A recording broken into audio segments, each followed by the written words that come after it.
এই নিস্তব্ধতার ভেতর আমি প্রথমবার নিজের হৃদস্পন্দনের শব্দ শুনতে পাচ্ছি। কত অদ্ভুত!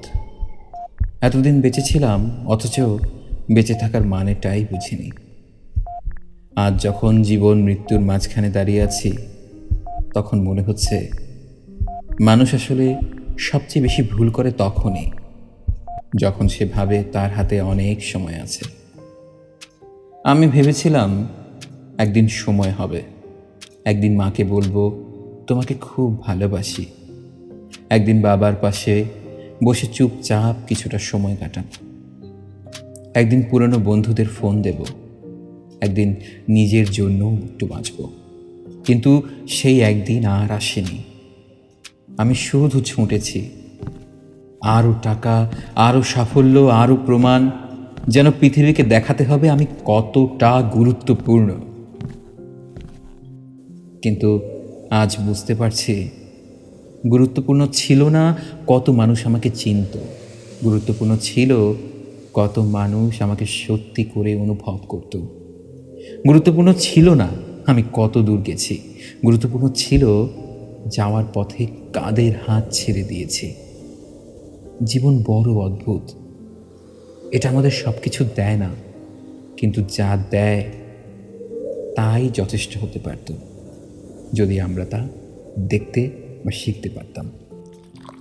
এক কাপ চায়ের পাশে মায়ের ডাক, বাবার মুখের ক্লান্ত হাসি, প্রিয় মানুষের অভিমান, বন্ধুর নির্ভরতা, সকালের রোদ, বৃষ্টির গন্ধ, এমনকি ব্যস্ত দিনের শেষে একটু শান্তি, এসবই তো জীবন ছিল। আমি তো শুধু বড় বড় স্বপ্নের পেছনে ছুটতে গিয়ে ছোট ছোট সুখগুলোর উপর চোখ রাখিনি।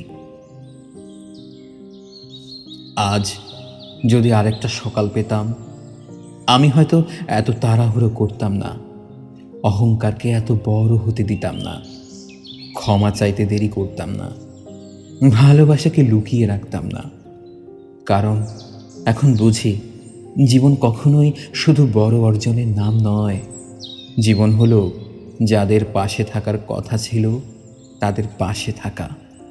আমরা সবাই যেন এমনভাবে বাঁচি, যেন আজকের কথাগুলো কাল বলতে না পারার আফসোস না থাকে।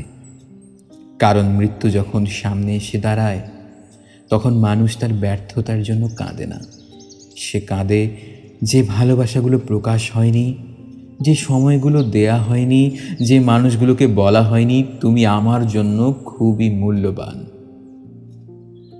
যদি আমি ফিরে যেতে পারি, আমি নতুন করে জীবন শুরু করব না, আমি একই জীবনকে নতুন চোখে দেখব। আর যদি নাও পারি, তবে আমার এই শেষ উপলব্ধি তোমাদের জন্য রেখে যেতে চাই। সময় থাকতে বেঁচে নাও, ভালোবাসো, ক্ষমা করো, কৃতজ্ঞ থাকো। কারণ জীবন খুব ছোট নয়, আমরাই অনেক সময় তা সত্যি করে বাঁচতে দেরি করে ফেলি।